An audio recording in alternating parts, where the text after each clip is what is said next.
सुप्रभात। आज हम बीए बीएड द्वितीय वर्ष के रीति काव्य की प्रथम इकाई केशवदास के अंगद रावण संवाद के पदों का अध्ययन कर रहे हैं। हम पूर्व से इनके पदों का अध्ययन करते आ रहे हैं और जैसा कि आप सबको विदित है कि अंगद रावण संवाद केशवदास की प्रबंध मौलिक काव्य कृति रामचंद्रिका 1601 ईस्वी में जो रचित है उसमें संग्रहित या संकलित कह दें, ये उनके पद हैं जो कि अंगद रावण संवाद के नाम से प्रचलित है।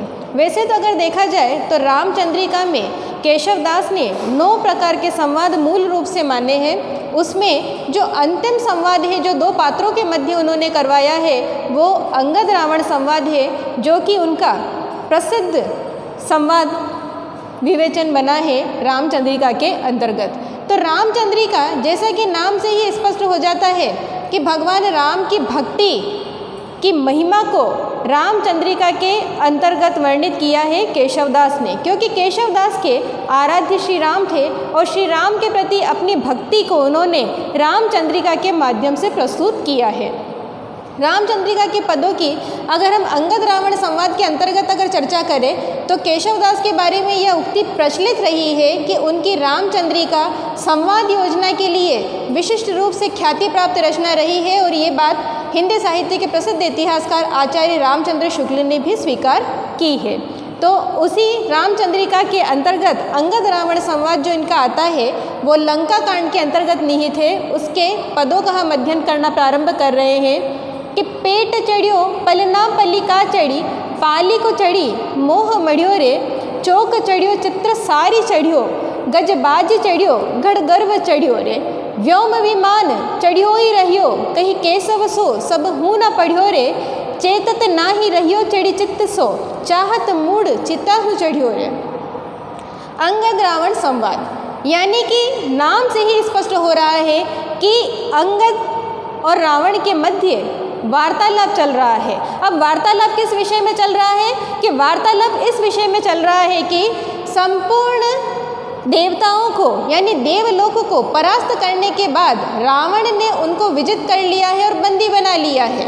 ऐसी स्थिति में रावण का अहंकार, उसका मद इतना अत्यधिक बढ़ चुका है कि रावण को ये लगता है कि अब मेरे सामने कोई भी टिक नहीं सकता, मैं सबको परास्त करने की क्षमता रखता हूँ। और इसी कारण उसका ये मानना है कि भगवान श्री राम जिसकी चर्चा अंगद कर रहा है, मैं उसको वीर और बलशाली योद्धा स्वीकार नहीं करता, वो मेरा कुछ भी नहीं बिगाड़ सकता। यानी मूल रूप से देखा जाए तो रावण के जो संवाद इसमें जो चलेंगे, संवाद के अंतर्गत अंगद रावण संवाद के अंतर्गत, वो रावण के मूल रूप से अहंकार, उसके दर्प को प्रदर्शित करते हैं। और अंगद के जो संवाद चलेंगे वो अपनी प्रभु श्री राम के प्रति भक्ति और श्रद्धा को समर्पित चलेंगे। आपको इस बात का मुख्य रूप से ध्यान रखना है। इसी आधार पर इस पद की हम अब व्याख्या करना प्रारंभ करते हैं कि पेट चढ़ियो पलना पलिका चढ़ी, यानी पहली पंक्ति में ही अंगद रावण से कह रहे हैं कि हे रावण, तुम में ये अहंकार क्यों घर कर गया है? इसका मूल कारण मैं बताना तुम्हें चाहूँगा कि पेट चढ़ियो यानी तुमने जब से अपनी माँ के गर्भ में प्रवेश किया जन्म लेने के लिए इस धरती पर, तब से तुम में अहंकार प्रविष्ट हो गया और तुमने एक एक करके हर एक व्यक्ति को जिसने तुम्हें सहारा दिया उसके लिए तुम घातक ही सिद्ध हुए हो और उसको जीवन में सिर्फ कष्ट दिए हैं तुमने। तुम हो ही ऐसे व्यक्ति कि सिर्फ अहंकार तुम्हारे अंतर्गत है, इसके अतिरिक्त तुम में कुछ भी नहीं है रावण। और तुमने सिर्फ कष्ट दिया कि पेट चढ़ियो, यानी जब से तुमने अपनी माँ के गर्भ में प्रवेश लिया, तुमने अपनी माँ को भी अपनी माँ के पेट पर चढ़े तुम सबसे पहले, और वहीं से तुम में अहंकार प्रवेश कर गया। और तुमने क्या किया? जिस माँ ने तुम्हें गर्भ में रखा तुमने उसको भी मात्र क्या किया? कष्ट दिया। पलिका चढ़ी यानी जब तुमने जन्म लिया, माँ के गर्भ से बाहर आकर जब तुमने जन्म लिया, धरती पर तुमने जन्म ले लिया, तुम्हारी माँ ने तुम्हें जन्म दे दिया रावण, फिर भी तुम्हारा अहंकार समाप्त नहीं हुआ, क्योंकि 9 माह तक तो तुम्हारी माँ ने तुम्हें कोख में संभाल कर रखा। और उसके बाद में जब तुम्हारा जन्म हुआ तो तुम्हें क्या किया गया? तुम जब शिशु थे तो तुम्हें पालनों में झुलाया गया, जैसे छोटे बच्चों को झूलों में झुलाया जाता है, उसी प्रकार से रावण का भी जन्म वैसे ही हुआ। तो रावण के जन्म की चर्चा करते हुए अंगद कह रहा है कि बाल रूप में तुम्हारी माँ ने तुम्हें अपनी कोख का सहारा दिया, तब भी तुम अपने अहंकार में रहे, क्योंकि तुम्हें कुछ भी प्रयास नहीं करना पड़ा। जो तकलीफ, जो पीड़ा जो देखी वो तुम्हारी माँ ने देखी तुम्हें जन्म देने के लिए, तो तुमने उसे भी कष्ट दिए, लेकिन अपनी माँ की पीड़ा को तुम नहीं समझ पाए। पलिका चढ़ी और जन्म लेने के बाद तुमने क्या किया? तुम पालनों में झूले, पाली को चढ़ी मोह मड़ियोरे, यानी पालकियों में। फिर उसके बाद में जब तुम बड़े हुए तो पालकियों में सवार हुए, क्योंकि तुम एक अच्छे और एक श्रेष्ठ कुल से रहे हो। इसीलिए धन संपदा और वैभव विलासिता की रावण तुम्हारे जीवन में कभी कोई कमी नहीं हुई, अल्पता तुमने कभी देखी ही नहीं है। इसीलिए माँ के पेट से जन्म लेने के बाद तुम पालनों में झूले जब तुम बच्चे थे, और जब बड़े हुए तो तुमने क्या किया? सीधे पालकियों की सवारी की, दूसरों के कंधों पर चढ़े तुम। चौक चढ़ियो चित्र सारी चढ़ियो, यानी दूसरी पंक्ति में अंगद कह रहे हैं कि उसके बाद में चौक, यानी राजा की जहाँ राजा का निवास स्थान होता है, जहाँ आवास होता है, उसके बारे में कह रहे हैं कि वहाँ का चौक, जो राजसभा लगी जाती है, उस चौक में तुम राजा बनकर सवार हुए, राजा बनकर बैठे रहे तुम, और तुम्हारे सामने लोग शीश झुकाए खड़े रहे, क्योंकि तुम्हारा एक राजा का जीवन रहा है। चित्र सारी चढ़ियो, क्योंकि तुम राजा थे, इसीलिए चित्रकारों ने तुम्हारे चित्र बनाए और अपनी अपनी चित्रशालाओं में तुम्हारे चित्रों की प्रदर्शनियाँ लगाई, और तुमने चित्रों में स्थान पाया कि लोगों ने तुम्हें चित्र में भी देखना प्रारंभ कर दिया कि ये है रावण। चित्र सारी चढ़ियो गजबाज चढ़ियो गढ़व चढ़ियो रे, यानी तुमने हाथी की सवारी की और गाजो बाजों के साथ की, एक शाही सवारी की तुमने, एक राजा का जीवन तुमने जिया है, इसीलिए तुम में अहंकार समाया हुआ है। अंगद का कहना है रावण से, व्योम विमान चढ़ियो ही रहियो, यानी तुमने देवासुर संग्राम में, देवताओं और असुरों के मध्य हुए संग्राम में क्या किया? तुमने धोखे से कुबेर का विमान चुरा लिया, और उस विमान पर सवार होकर तुम क्या कर रहे हो? व्योम यानी आकाश की तुम सवारी कर रहे हो, कुबेर के चुराए हुए विमान के माध्यम से। कहीं केशव हूँ सब हूँ न पड़ियो रे, यानी केशवदास कह रहे हैं कि इन सब चीज़ों को सुनो तुम, और तुम्हें ये पता लगना चाहिए रावण कि तुम में कितना अहंकार भरा हुआ है, लेकिन तुम सच्चाई से आज भी कोसों दूर हो। तुम में सिर्फ अहंकार है रावण, इसके अतिरिक्त मुझे नहीं लगता कि तुम्हें आज भी सच और झूठ का कुछ भी भान है या तुम्हें आभास है। चेतत ना ही रहियो चढ़ी चित्त सो चाहत मूढ़ चित्ता हूँ चढ़ियो रे, यानी हे मूढ़, हे पागल, हे मंदबुद्धि मूर्ख रावण, तुम आज भी अपनी अंतरात्मा में जाग नहीं रहे हो। अंगद का कहना है कि तुम्हें आज भी नहीं पता है कि तुम सिर्फ अपने इस शरीर पर अहंकार कर रहे हो, इस पर घमंड कर रहे हो कि मैं एक बलशाली योद्धा, इस पूरे ब्रह्मांड का राजा बन चुका हूँ, सभी देवताओं को, सुरों को मैं हरा चुका हूँ, और सबको पराजित करके मैं एक छत्र अधिपति यानी राजा बनकर बैठ गया हूँ। लेकिन तुम रावण ये भूल गए हो कि अब अंतिम समय में बहुत सारी सवारियां तुमने अपने जीवन काल में प्रारंभ से लेकर आज तक की स्थिति में की है, लेकिन मूढ़ रावण अब तुम्हारी चिता में चढ़ने की बारी आ गई है, यानी तुम्हारे अहंकार का नष्ट होने का समय आ गया है, क्योंकि मृत्यु काल तुम्हारा नज़दीक आ गया है। क्योंकि भगवान श्री राम के विपरीत तुमने कार्य किया है और उनसे शत्रुता मोल ले ली है तुमने, तो तुम्हारा अंत निश्चित है। यानी इस पंक्ति में भी अंगद रावण को ये संदेश दे रहे हैं, ये समझाने का प्रयास कर रहे हैं कि हे रावण, अपने अहंकार को त्याग दो और आज भी तुम्हारे पास समय शेष है, तुम बच सकते हो और अपने आप को, अपनी इस लंका नगरी को बचा सकते हो भगवान श्री राम से, कि तुम भगवान श्री राम के चरणों में चले जाओ और अपने किए के लिए लज्जित होकर उनसे क्षमा मांगो और मर्यादा पूर्वक माता सीता को उन्हें सौंप दो। तो यानी पद संख्या 19 का जो हमने अध्ययन किया उस पद में अगर हम सारांश के रूप में देखें या संक्षिप्त रूप में अगर इसको समझने का प्रयास करें तो इस पद में अंगद ने रावण के अहंकारी होने के पीछे के मूलभूत क्या कारण रहे हैं उन कारणों को सिद्ध किया है।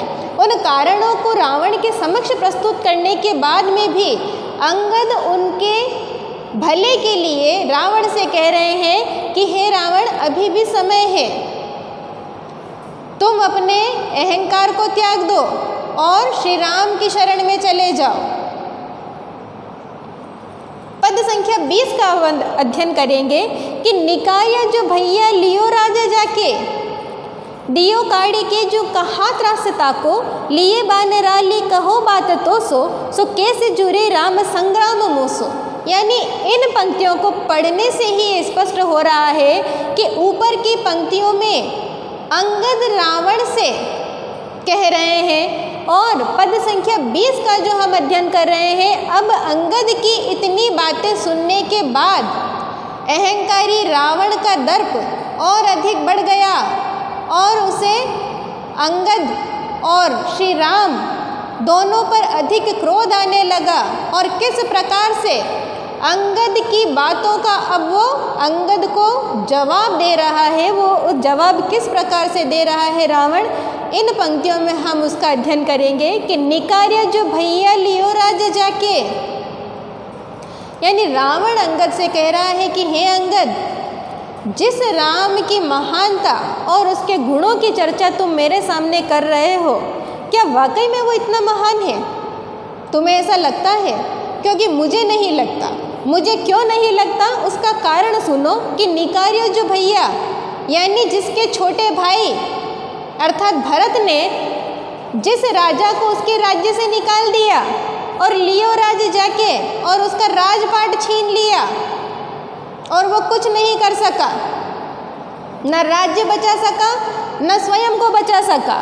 दियो काड़ी के जो कहा त्रासता को, और तो और राज्य ही नहीं छीना, छोटे भाई भरत ने तो उसे राज्य से भी निष्कासित कर दिया, यानी बाहर निकलवा दिया और मुंह झुकाए वो उस राज्य से बाहर हो गया।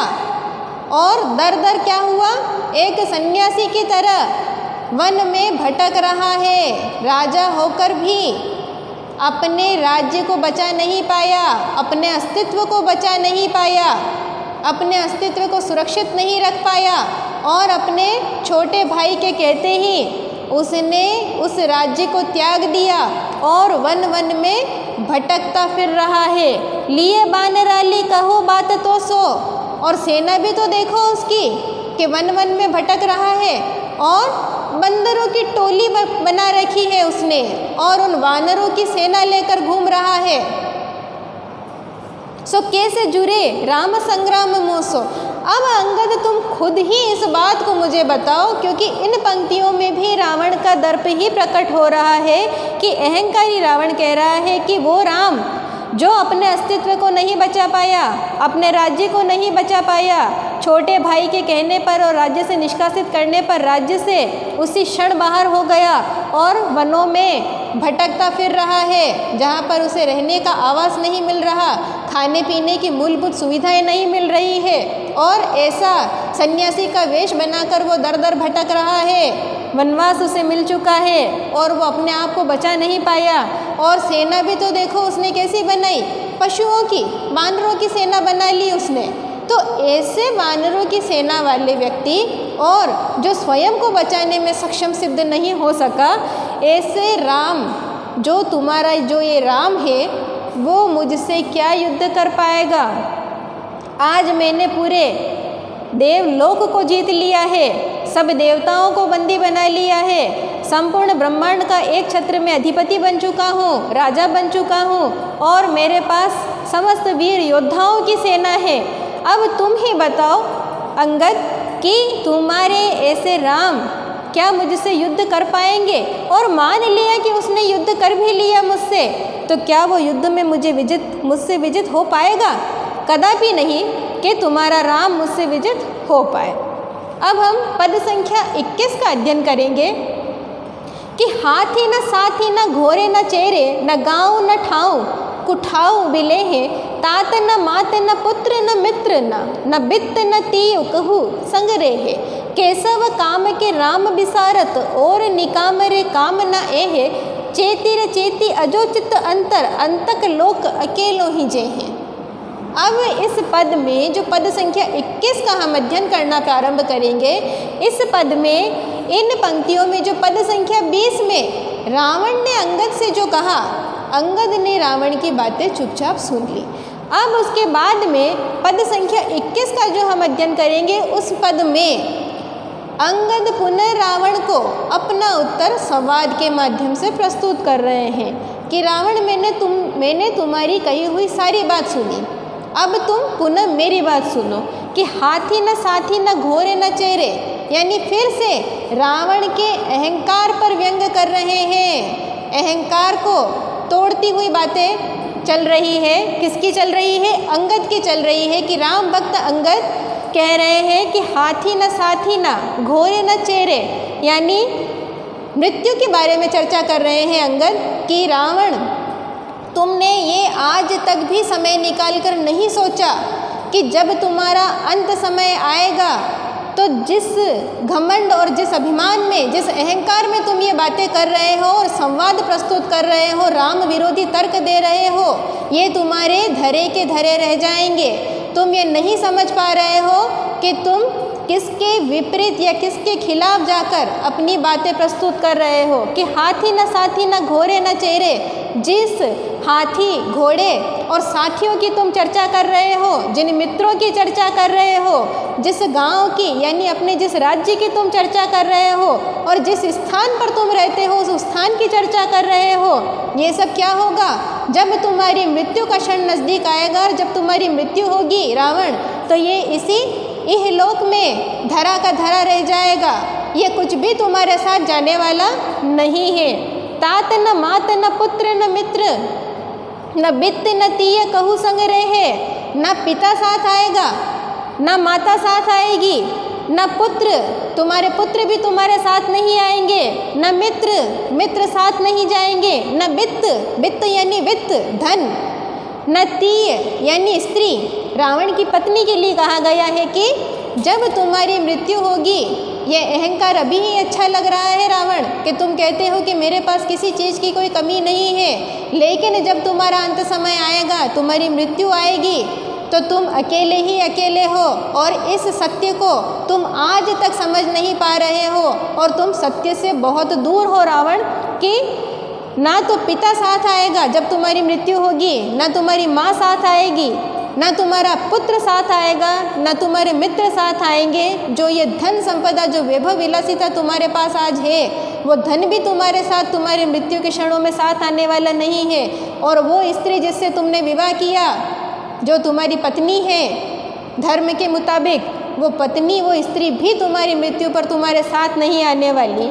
केशव काम के राम बिसारत और निकाम रहे काम न एहे, यानी इस पंक्ति में केशव दास अपनी मन की बातें यानी नीतिगत बातें किसके माध्यम से कहला रहे हैं? अंगद के माध्यम से कहला रहे हैं कि केशव काम के राम बिसारत, क्योंकि केशव खुद राम भक्त थे तो अंगद भी राम भक्त हैं, तो केशव अपनी भक्ति को अपने पदों में अंगद के माध्यम से भी प्रकट करवा रहे हैं कि वो कह रहे हैं कि तुमने क्या किया रावण जीवन में कि तुम काम वासना के वशीभूत रहे और क्या कर गए तुम कि वास्तविक सत्य से दूर हो गए, यानी प्रभु स्मरण को तुम भूल गए। जिसने तुम्हें जन्म दिया, जिसने तुम्हें धरती पर उत्पन्न किया, जिसने तुम्हारा निर्माण किया, उस मूलभूत परम शक्ति को तुम भूल गए रावण कि तुम श्री राम को स्मरण करना, उन्हें याद करना, उनकी भक्ति करना भूल गए। और निकाम रे काम न है, और यानी जीवन पर्यंत तुम इन भौतिक सुख साधनाओं में डूबे रह गए और काम के वशीभूत होकर ही काम करते रहे कि जो तुमने सोचा, जो तुम्हें अच्छा लगा, चाहे वो नीतिगत हो या ना हो, लेकिन रावण की दृष्टि में सही है तो वही काम तुमने किए और भगवान को तुमने कभी भी याद तक नहीं किया।